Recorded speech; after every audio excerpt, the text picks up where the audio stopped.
네, 취재 수첩 생생타임즈 시간으로 가겠습니다. 오늘은 한국경제신문 강영현 기자님과 함께 홈플러스에 대한 이야기 해보도록 할게요. 기자님 나와 계십니까? 네, 안녕하세요. 이 소위 말하는 홈플러스 사태 굉장히 길게 이어지고 있어요. 노동자들 불안하기도 하고 많이 힘들 것 같은데 노조에서 이재명 대통령에게 공개 편지를 보냈다고 해요. 어떤 내용이 담겼습니까? 네, 맞습니다. 어제죠. 이재명 대통령 취임에 맞춰서 마트산업노동조합 홈플러스 지부가 공개 편지를 보냈습니다. 예. 새 정부가 기업 회생 절차를 밟고 있는 홈플러스의 대규모 폐점을 막아달라고 호소했는데요. 노조에서는 사측이 126개 매장 중에서 지금 36개 매장에 대해서 폐점을 추진 중이라고 하면서 학계의 주장을 논거로 가져왔습니다. 학계에 따르면 이 폐점에 따른 피해가 상당한데요. 일단 홈플러스가 직접 고용하고 있는 노동자에 더해서 홈플러스 폐점으로 인해서 주변 3km 이내에 상권 매출이 감소하면서 실업자가 최대 33만 명에 달할 수 있다라고 했습니다. 그러면서 이에 따른 사회 경제적 손실도 10조 원에 달할 것이라고 주장을 했는데요. 일단 노조에 따르면은 대형마트 점포 1개가 문을 닫으면은 직접 고용 인원 945명, 그리고 간접 고용 인원 7,898명에 대해서 임금 손실이 발생하고 또 말씀드린 대로 주변 상권의 매출이 감소하고 또 공급망 단절이 벌어지는 등의 영향이 있는데 이를 통해서 사회 경제적 손실액을 약 2,700억 원 정도로 추산을 했습니다. 예. 그러면서 이것이 임기 내내 국가적 재난으로 부상을 할 수 있다라고 하면서 홈플러스의 기업 회생 방안은 단기적인 폐점 그리고 자산 분할 매각이 아니라 장기적이고 지속 가능한 경영 계획으로 가야 한다라고 강조를 했습니다. 홈플러스는 이제 건물주와 임대료 협상 과정에서 지난달에 27개 점포에 대해서 계약 해지를 통보했고요. 또 회생 개시 전에 동대문점 등 9개 점포에 대해서 폐점을 결정한 바가 있거든요. 예. 그래서 사측에서는 이제 건물주와 임대료 협상 과정에서 해지권 소멸을 방지하기 위해서 계약 해지를 통보한 것이라고 이제 설명을 하고 있지만 노조는 연쇄 폐점을 우려하고 있습니다. 그럴 수밖에 없겠죠. 참 이 사모펀드 판을 미꾸라지 한 마리, 아니 덩치를 생각하면 미꾸라지 아니고 뭐 장어쯤 되겠네요. 장어 한 마리가 다 흐려놓고 있는 이런 상황이 돼버리는데 폐점한 점포들도 많고 어려운 상황이 이어지는 것 같아요. 지금 상황은 어떻습니까? 네, 지난 3월 4일이죠. 홈플러스가 이제 3개월 정도 됐는데 서울 회생법원에 기업 회생 절차 개시를 신청을 했습니다. 예. 신용등급이 낮아져서 자금 관련 이슈가 발생할 수 있다. 그래서 단기 자금 상환 부담을 경감하기 위해서다라고 이유를 밝혔었는데요.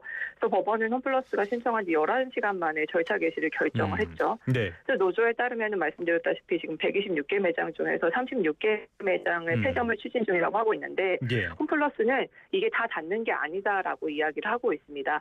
일단 계약 해지를 통보한 27개 점포와는 계속 협상을 하고 있고 또 9개 점포 같은 경우에도 개발 후에 다시 재입점을 추진할 거라는 거죠. 예. 그러면서 또 이제 만에 하나 점포 문을 닫더라도 인근 점포 순환 배치, 고용 안전 지원 제도 등을 통해서 이제 노동자들의 고용을 보정할 계획이다. 폐점으로 인한 인력 감축 주장은 사실과 다르다라고 하고 있습니다. 그런데 이 홈플러스하고 MBK 파트너스가 이야기하는 건 당장 저만 해도 1 더하기 1은 2라고 해도 못 믿겠거든요. 노동자분들은 더 심할 것 같은데 직원들이 가장 우려하는 지점 어떤 부분입니까?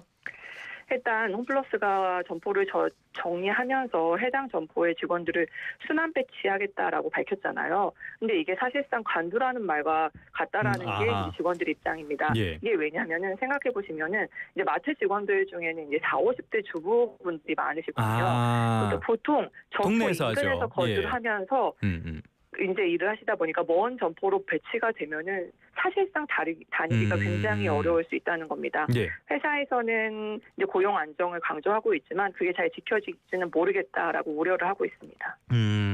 자, 직원들 이야기 짚어봤고요. 그런데 홈플러스 이렇게 큰 매장 안에 보면은 여러 입점 업체들 있잖아요. 이쪽도 불안감이 클 것 같아요.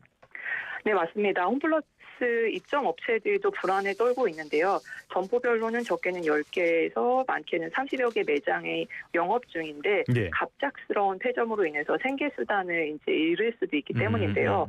사실 홈플러스와 같은 대형 업체 마트에 입점한 업체들은 법적으로 권리금 회수 기회를 인정받기가 어렵다고 합니다. 그래요? 예. 네, 임차인은 노력과는 무관하게 법률상으로 이제 적용 대상에서 제외가 된다는데요. 또 여기에 홈플러스 입점 업체가 홈플러스 측에 이제 미리 보증금을 내는데 이 중에 일부 금액도 이제 홈플러스 원금 탕감에 사용될 수 있다라는 우려도 나오고 있습니다. 예. 홈플러스에서는 일단 권리금은 원래 없다 우리는, 그리고 보증금은 돌려줄 거다 하면서 문제가 없다는 입장입니다. 알겠습니다. 굉장히 심각한 문제가 될 수 있는데, 근데 이 와중에 홈플러스가 일부 입점업체에 대해서 판매 수수료를 인상했다. 또 이거는 무슨 소리입니까? 네, 이달부터 이제 계약 만료를 앞둔 입점업체하고 재계약을 진행 중인데 이 가운데 일부 수수료를 조정하고 있다고 합니다. 홈플러스에 따르면 네. 이제 재계약이 도래하는 입점업체 가운데서 6월 만기가 800여 곳, 그리고 이 중에서 40여 곳이 수수료 1% 인상을 해서 계약을 했습니다. 나머지 매장은 수수료 동결이거나 계약 조건 변경 등으로 처리하고 있다고 하는데요.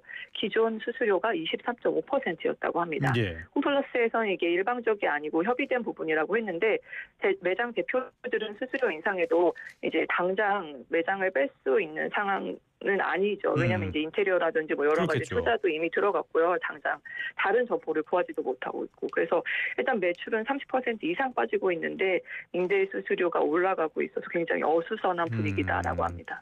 정말 협의된 부분이라서 어쩔 수 없이 하는 건지, 어떤 식으로든 한 푼이라도 더 빼먹으려고 하는 건지, 그거는 듣는 분들이 판단을 하실 것 같고요.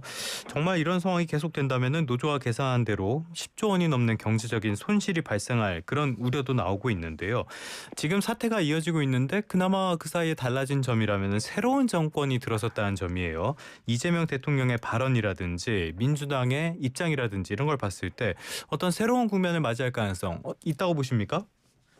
네, 일단 대선을 통해서 더불어민주당이 집권 여당이 된 만큼 홈플러스에 대한 압박은 거세질 것으로 예측이 됩니다.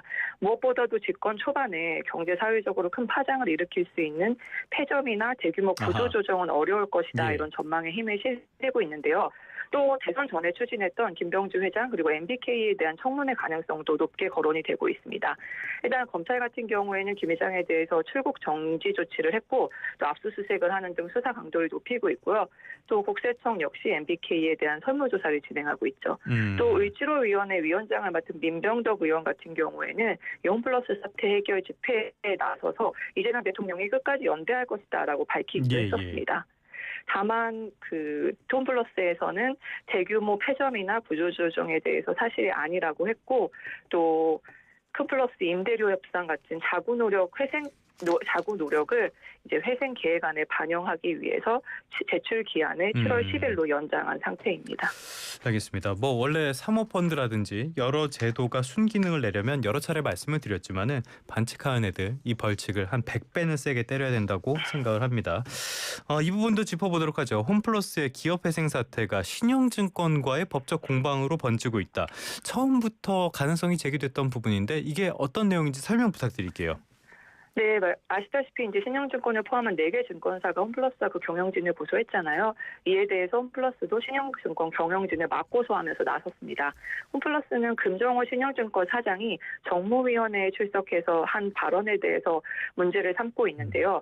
이때 금 사장이 증권회사가 신용평가사와 직접 등급을 논의할 수 없다라고 하면서 저희도 신용등급 하락을 예측하지 못했다라고 했습니다. 예. 그러면서 우리가 홈플러스 측에서 등급 하향 가능성이 높다는 얘기를 들은 것이 2월 27일 오후 6시 이후라고 답변을 했는데 이게 문제라는 겁니다. 홈플러스의 명예를 훼손하고 변제 자력과 변제 의사에 관한 신용을 훼손해서 회생 절차에 막대한 지장을 초래했다고 주장을 했는데요. 마치 신용등급 하락을 미리 알았거나 예상을 하고도 고의로 신용증권의 일을 고지하지 않은 것처럼 허위 진술을 했다는 겁니다. 예. 이제 금 사장이 이제 27일 오후 6시 이후라고 증언을 했잖아요. 네. 증권사들은 이튿날인 28일에도 ABSTB, 그러니까 자산 유동화 전자 단기 차체를 판매했다라고 강조를 했습니다.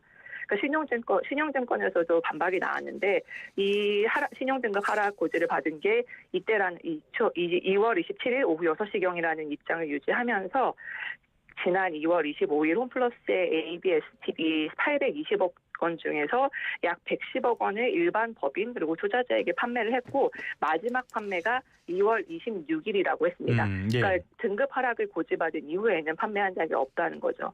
그래서 앞서서 신영증권 그리고 투자자 측은 홈플러스 측을 사기 혐의로 고소를 했는데 이미 사전에 신용등급 하락을 인지하고 지난 3월 4일 기업회생 절차 신청을 계획하면서 예. 동시에 2월 25일까지 이 ABSTB를 발행해서 투자자의 피해를 야기했다는 겁니다. 지금 양측의 의견이 좁혀지지 않고 있어서 법정 싸움은 장기화될 전망인데요. 예. 지난 28일이죠. 함용일 금감원 부원장이 이 홈플러스 ABSTB 판매가 주요 고객의 특성, 전문 투자 영역 여부, 영업 방식 등에 달렸다라고 하면서 불안전 판매 여부에 대해서는 추후에 검토할 것이라고 밝혔습니다. 참 일종의 진실 게임 같기도 하고요. 뭐 검찰이나 금융 당국도 들여다보고 있으니까 어떤 결과가 나올지 계속적으로 지켜봐야 되겠습니다. 끝으로 신영증권이 대표 이사를 교체했다고 하는데 이거 연결돼 있는 사안입니까? 네, 금융감독원 정자공시 시스템에 공시를 했는데요. 신영증권이 지난달 29일에 신규 사내이사 후보로 금종호 사장을 선임했다고 합니다. 예. 오는 20일에 정기 주총이 열리는데 차기 대표로 정식 선임될 예정입니다. 기존에는 이제 원종석 회장이 2005년부터 대표이사에서 취임을 했었는데요. 20년 만에 물러나게 됐고 이 원 회장은 대표이사직에서는 사임하고 이사회 의장을 맡게 되었습니다. 이 원 회장 같은 경우에는 신영증권의 오너 일가였습니다. 예. 아무래도 홈플러스 채권 판매와 관련해 소송전이 벌어진 상황에서 돌파구를 마련하기 위한 조치로 해석이 되고 있습니다. 알겠습니다. 지금까지 한국경제신문 강영현 기자와 함께 홈플러스 사태 짚어봤습니다. 오늘 말씀도 고맙습니다. 감사합니다. 르노 그랑콜레오스 하이브리드